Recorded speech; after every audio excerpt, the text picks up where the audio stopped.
व्याह उछाह आनंद, दात सराहत मन ही मन, मुदित गाधिकुल चंद। गाधे राजा के बेटे, तो उन्नति हो गई कि अवनति हो गई? महामुनि से गाधे राजा के बेटे कहलाने लगे कि नहीं भाई, वो अहमता छूट गई। बोले ठीक है, तपस्या के द्वारा मैंने ब्राह्मणत्व पा लिया, पर कितना सुख मिला। क्षत्रिय के नाते मुझे का एक नए संबंध की अनुभूति हुई, और अब मुझे ब्रह्मर्षि कहलाने की इच्छा नहीं है। मुझे तो गाधे राजा के बेटे में के बात को सुनकर के संतोष है। ये अहमता और ममता छूट जाना, यही तो ईश्वर की प्राप्ति। विश्वामित्र जी ने पहले अहमता छोड़ा और विद्या निधि का विद्या देने में ममता छोड़ दिया। अहमता ममता पूरी हुई और वहां पर पूर्णता प्राप्त हो गई। जनक के जीवन में अहमता और ममता, अहमता के रूप में धनुष टूटा और ममता के रूप में श्री सीता जी का श्री राम के गले में जयमाल पड़ा, वहां पर कृतकृत्यता हो गई। और परशुराम जी का प्रसंग क्या है, वहां पर भी अहमता और ममता का त्याग ही है। सूत्र एक ही क्या, विश्वामित्र जी की भी दो समस्याएं, और वो दो समस्याएं हैं का वो जो स्पष्ट दिखाई नहीं देते, गोस्वामी जी ने व्यंग्यात्मक रूप में प्रस्तुत किया। क्या, विश्वामित्र धनुष टूटने के बाद क्रोध में भर करके परशुराम जी आए। धनुष किसका था? शंकर जी का। और टूटने के बाद सबसे पहले क्रोध में भर के शंकर जी को आना चाहिए कि मेरा धनुष किसने तोड़ दिया। पर बड़ी विचित्र बात है, शंकर जी तो आए नहीं, परशुराम जी आ गए। क्यों आ गए? उसका उत्तर दिया लक्ष्मण जी ने। लक्ष्मण जी ने, परशुराम जी पहले आते हैं और आने के पश्चात सब लोग उनके चरणों में प्रणाम करते हैं, और विश्वामित्र जो है श्री राम और लक्ष्मण को बुलाते हैं, और विश्वामित्र मिले पुरजाई, पद सरोज मेले दो भाई। और उसके पश्चात राम लखन दशरथ के ढोटा, दीन आशीष देख भल जोटा। राम ही चितई रहे थकी लोचन, रूप अपार मार मद मोचन। जब परशुराम जी ने श्री राम को देखा, इतना आनंद आया कि कुछ देर तक श्री राम की सुंदरता देखते रहे। और उसके बाद अचानक परशुराम बदल गए। क्यों बदल गए? एक और श्री राम खड़े थे और वहीं पर बगल में ही धनुष पड़ा हुआ था। गोस्वामी जी ने व्यंग्यात्मक भाषा का प्रयोग किया। अचानक राम से दृष्टि परशुराम की हटी और धनुष पर चली गई। गोस्वामी जी का वाक्य आपने पढ़ा होगा, देखे चाप खंड मही डारे। खंडित धनुष को उन्होंने देखा, तो उसका अर्थ क्या है? एक और धनुष है और दूसरी ओर श्री राम। श्री राम कौन है? अखंड है। ज्ञान अखंड एक सीताबन, और धनुष कौन है? खंड है। संसार जो है वो खंड है, और उसको देखने के बाद फिर अखंड को देख, पर अखंड को देखने के बाद जो खंड की ओर आंखें ले जाएगा उसको तो दुखी होना ही पड़ेगा। पहले जब तक अखंड ब्रह्म को देखते रहे तब तक आनंद की सीमा नहीं थी, पर अखंड से हट करके खंड की ओर दृष्टि चली गई, और खंड की ओर दृष्टि चली गई तो तुरंत जनक जी से पूछ दिया, कहू जड़ जनक धनुष के ही तोड़ा। को जनक, धनुष किसने तोड़ा? अब भगवान श्री राम को देखिए, धनुष को भगवान राम ने तोड़ दिया, तो भगवान राम को तोड़ करके अहंकार हुआ कि नहीं हुआ? और बड़े पते की बात, अगर धनुष तोड़ करके श्री राम को अहंकार हो जाए तो अहंकार टूटा कहां? अगर कोई भाषण देने लगे कि मेरे मुंह में जीभ नहीं है, बोलता भी जा रहा है और ये भी कहता जा रहा है मेरे मुंह में जीभ नहीं है, तो ना समझी की पराकाष्ठा। इसका अभिप्राय ये है, पता चल गया। परशुराम जी ने जब पूछा तो भगवान राम कह सकते थे कि मैंने तोड़ा, पर मैं तो मैं से नहीं टूटेगा। इसलिए भगवान श्री राम ने परशुराम जी को प्रणाम करके तुरंत कहा, नाथ शंभु धनु भंजनी हारा, हो है को एक दास तुम्हारा। शंकर जी का धनुष तोड़ने वाला कोई आपका सेवक होगा। और आए सुका कहिए किन मोही, आप आज्ञा दीजिए। परशुराम जी तो समझ ही नहीं पाए कि तोड़ने वाले यही सज्जन, उनको बिल्कुल पता नहीं चला। श्री राम सामने खड़े हुए थे, श्री राम ये कह भी नहीं रहे कि मैंने तोड़ा। उनकी भाषा बड़ी चक्करदार है, और वो लगता ये है कि परशुराम जी को तो लगा कि ये बालक इतना शीलवान है, ये किशोर जो है इतना शीलवान स्वभाव का है कि तोड़ने वाले को बचाने के लिए विनम्रता की वाणी बोल रहा है। और श्री राम में उनको लक्षण भी नहीं दिखाई दिया तोड़ने वाले का। एक तो उनके मन में कल्पना ये थी कि तोड़ने वाला जो था वो गर्व से सीना फुलाए खड़ा होगा, कि श्री राम तो शांत भाव से जो के तो खड़े।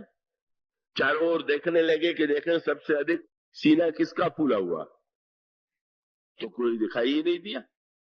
फिर परशुराम जी सोचने लगे कि अच्छा, मेरे आने के पहले जितना भी सीना फूला रहा हो, पर मेरे आने के बाद तो डर के मारे तोड़ने वाला कांप रहा हो। देखे कौन कांप रहा है, तो कांपने वालों की संख्या तो इतनी अधिक थी कि समझ में नहीं आता था कि इसमें तोड़ने वाला कौन हो सकता है। और जो तोड़ने वाला था न कांप रहा था, न तो उसका सीना गर्व से फूला हुआ था। ये तो यही कहते हैं कि महाराज धनुष तोड़ने वाला कोई रहा होगा, अब तो आप आज्ञा दीजिए मुझे। भगवान राम का तात्पर्य है कर्म के साथ कर्तृत्व तो चला गया, अब कर्ता कहां, उसको कहां ढूंढना। आप आए हुए महापुरुष हैं, आप आज्ञा दीजिए कि क्या करूं। परशुराम जी ने सोचा कि इस बालक से मैं बता दूं, और वो राम से कहने लगे, राम तुम तो बड़े सज्जन हो, लेकिन तुम याद रखना क्या, सुनहु राम जही शिव धनु तोड़ा, श्वास बाहु सब से रिपुनोरा।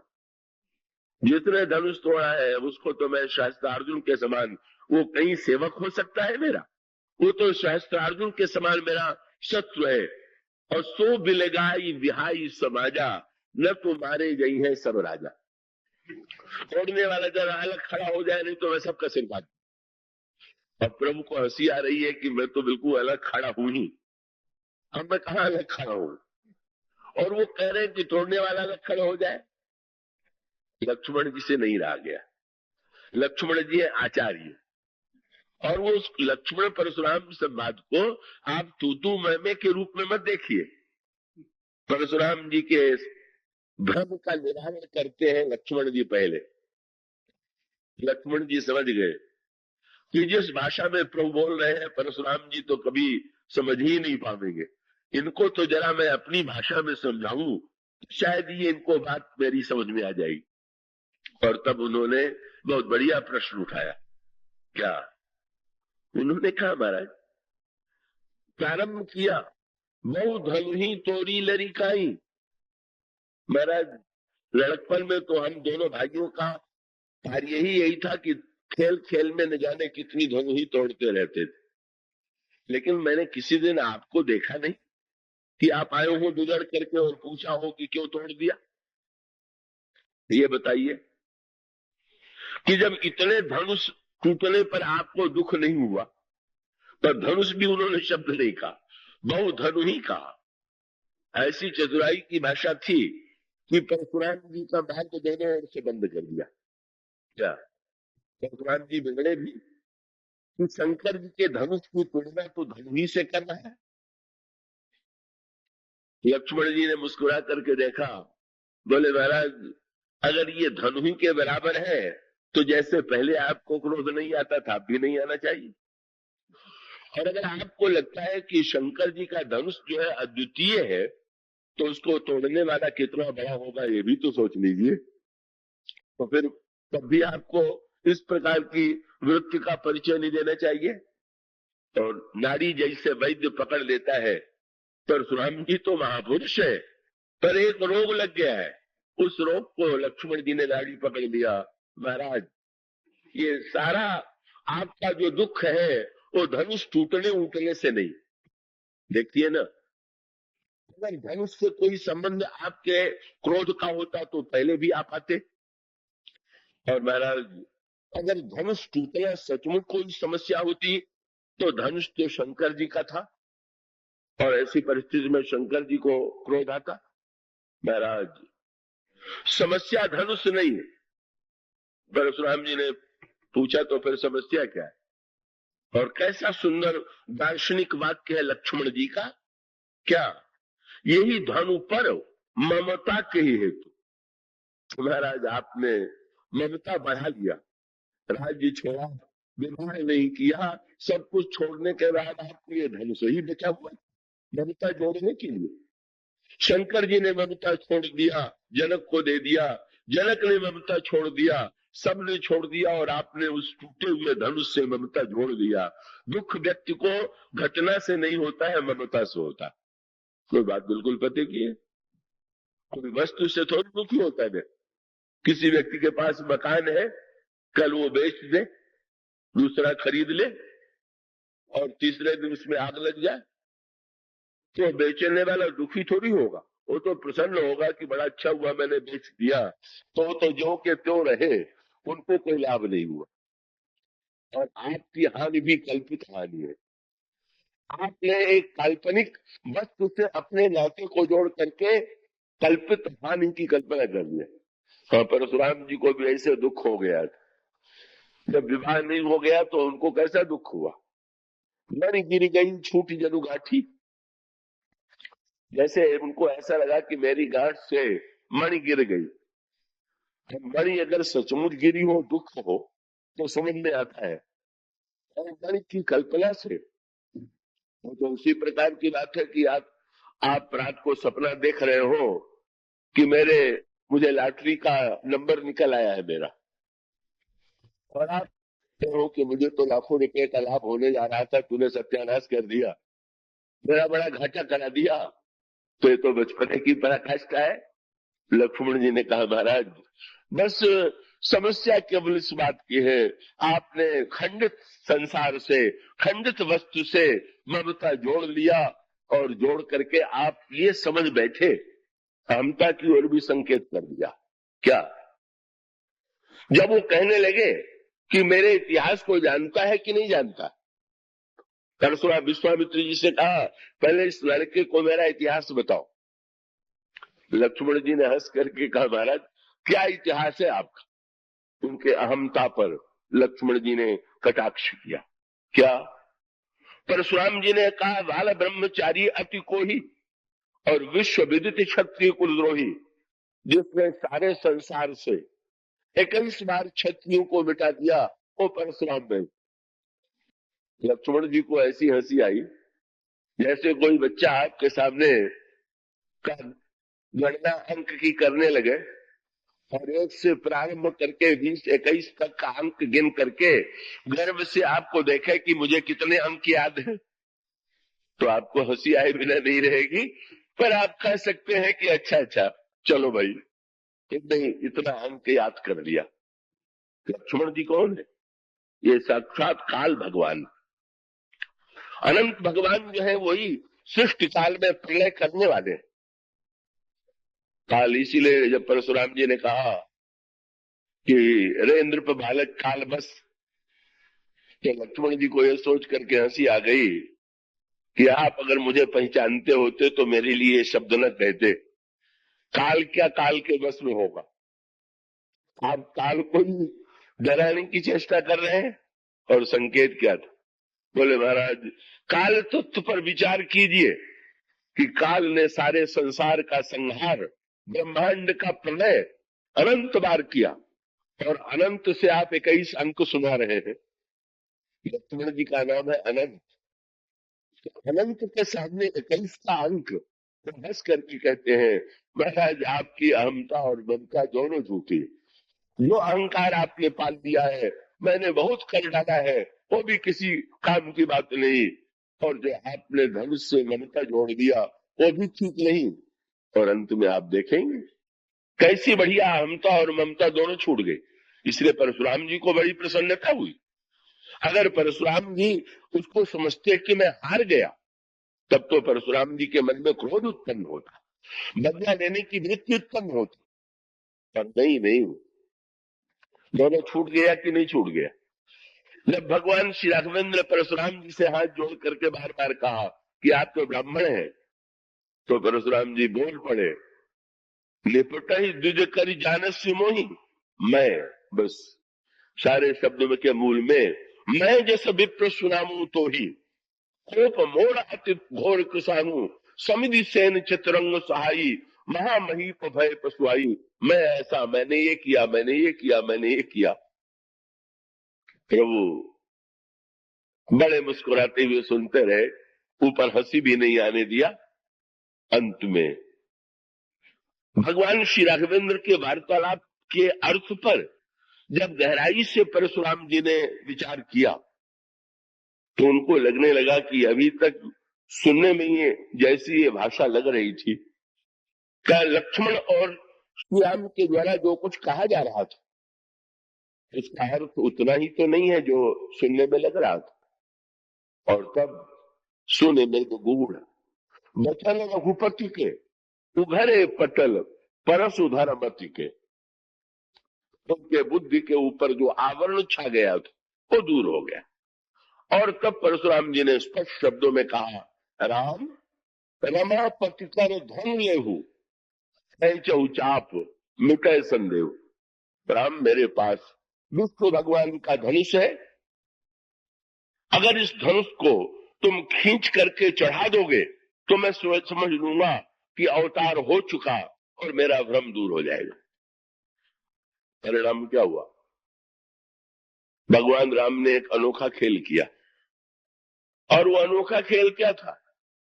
देत चाप आपू ही चली गए। वो भगवान राम ने धनुष लेने के लिए हाथ नहीं बढ़ाया। कभी कभी व्यक्ति को भ्रम होता है कि अगर कर्ता नहीं होगा तो कर्म कैसे होगा। परशुराम जी भी यही कह रहे थे कि अगर धनुष टूटा है तो राम ने तोड़ा होगा, और लक्ष्मण जी भी कहते हैं कि बिल्कुल नहीं। और भगवान राम ने भी कह दिया, महाराज उन्होंने कहा कि तुम्हें धनुष तोड़ करके अभिमान तो जरूर हुआ होगा। तो भगवान श्री राम ने यही कहा कि महाराज छूत ही टूट पिनाक पुराना, तो मैं के ही हेतु करूंगा अभिमान। मैं किस बात पर अभिमान करूं? कोई पुराना किला हो, आप देखने के लिए जाए, उसको छुए, उसी समय दीवार गिरने वाली थी, आपने छुआ, दीवार भी गिर पड़ी। अब आप घोषणा करने लगे कि मेरी भुजा में तो वो शक्ति आ गई है कि बड़े बड़े किले की दीवार को भी ढहा दे। तो उन्हें हंसकर कहा, महाराज वस्तु तो ये विनाशी है, उसका समय पर विनाश होता है। अगर धनुष मैं तोड़ता तो जिस समय जनक ने प्रतिज्ञा की थी उसी समय तोड़ देता, लेकिन मैं बैठा हुआ था गुरु जी की आज्ञा के लिए। और गुरु जी भी इतनी देर क्यों कर रहे थे? क्या विश्वामित्र समय शुभ जानी, काल की प्रतीक्षा। महाराज धनुष तो समय पर मिटना था, संजोग ऐसा था कि जिस समय उसके टूटने का समय था गुरु जी ने मुझको भेज दिया। वो तो कोई भी छूता तो टूट जाता। तो ऐसी स्थिति में मुझे ये भ्रम थोड़ी है। ये बात अगर व्यक्ति समझ ले कि ये जो मैं चिल्लाता रहता है व्यक्ति, ये मैं के द्वारा जो कुछ होता हुआ दिखाई देता है, ये काहे का मैं है, ये समय है, प्रारब्ध है। ये बातें मिल करके किसी व्यक्ति के द्वारा कुछ करा देती हैं और व्यक्ति अपने में मिथ्या गर्भ पाल देता है। परिणाम क्या हुआ? भगवान राम ने परशुराम जी को दिखा दिया। अगर भगवान राम धनुष ले करके उसको चढ़ाते तो परशुराम जी कहते कि तुमने लिया और तुमने चढ़ाया। पर जब धनुष अपने आप चला गया और चढ़ भी गया, परशुराम जी समझ गए क्या कि प्रभु ने बता दिया कि जैसे बिना पकड़े बिना चढ़ाए चढ़ सकता है वैसे टूट भी सकता है, उसमें कुछ करने की आवश्यकता नहीं है। प्रभु ने प्रत्यक्ष दिखा दिया कि नहीं महाराज, कर्तृत्वहीन कर्म भी होता है। और फिर तो जो धनुष था, बस यही तो दो बात, मैं और मेरापन। धनुष में मेरापन था, विष्णु का धनुष मेरा धनुष है और इस धनुष के लिए हुए थे। धनुष चला गया और चला गया तो परशुराम जी ने पूछ दिया धनुष से कि तुम जाने के लिए इतने उतावले क्यों हो गए, अपने आप क्यों चले गए। तो धनुष ने परशुराम जी से कहा कि महाराज देखते नहीं है, एक जो है देर करने पर टूटा हुआ पड़ा, क्या मैं भी इसी तरह से टूट करके जाता। बढ़िया यही है कि बिना टूटे ही उनके हाथ में चला जाए। और साथ साथ अब कितनी अहमता और ममता छूट गई। धनुष श्री राम ने ले लिया और कितने निरहंकारी परशुराम, उस समय विश्व के सबसे महान पुरुष जो सब उनकी पूजा और वंदना करते थे, पर इतनी बड़ी सभा में एक क्षत्रिय कुमार की स्तुति करना, जो भौतिक दृष्टि से क्षत्रिय कुमार है, अद्भुत। विश्राम परशुराम जी की महानता केवल तू मैं आप न देखें, कितने अहमता और ममता रहित हो गए कि उन्होंने बड़ी सभा में धनुष जब चला गया तो तुरंत स्तुति करने लगे और स्तुति करते हुए कहा, जय रघुवंश वनज बन भानु गहन धनुज कुल गहन कृषाणु, जय मदमोह को ब्रह्महारी विनयशील करुणा गुण सागर, जयति बचन रचना अति नागर, सेवक सुखद सुभग अंगा, जय शरीर छवि कोट कोटि अनंगा, कनुचित भूत कहूं अज्ञाता, क्षमहु क्षमा मंदिर दो भ्राता, और कही जय जय जय रघुकुल केतु, भृगुपति गए बनहि तप हेतु। ये आप इस पूरे जो अभी पंक्तियां मैंने पढ़ी है उसमें गिने तो परशुराम जी ने 9 बार जय जय जय 9 बार कहा। किसी ने परशुराम जी से पूछा, आपने 9 की जय की झड़ी क्यों लगा दिया, एक बार जय कह दिया फिर जय जय, और अंत में भी 6 बार कहने के बाद जाते जाते भी 3 बार। परशुराम जी ने कहा कि श्री राम ने सब जब मैंने ये कहा था तो प्रभु ने मुझसे, श्री राम ने ये कहा था कि नाथ एक गुण धनुष हमारे और 9 गुण परम पुनीत तुम्हारे। आप में 9 गुण है, मुझमें तो एक भी गुण नहीं। तो मैंने 9 बार जय शब्द करके कहा कि ये 9 गुण आप ले लीजिए, हमें तो खाली छोड़ दीजिए। अब ये 9 जय शब्द प्रयोग और की बस दोनों का त्याग हो गया। अपने ब्रह्मचर्य का जो अभिमान था, ब्राह्मणत्व का जो अभिमान था, त्याग का जो अभिमान था, छूट गया।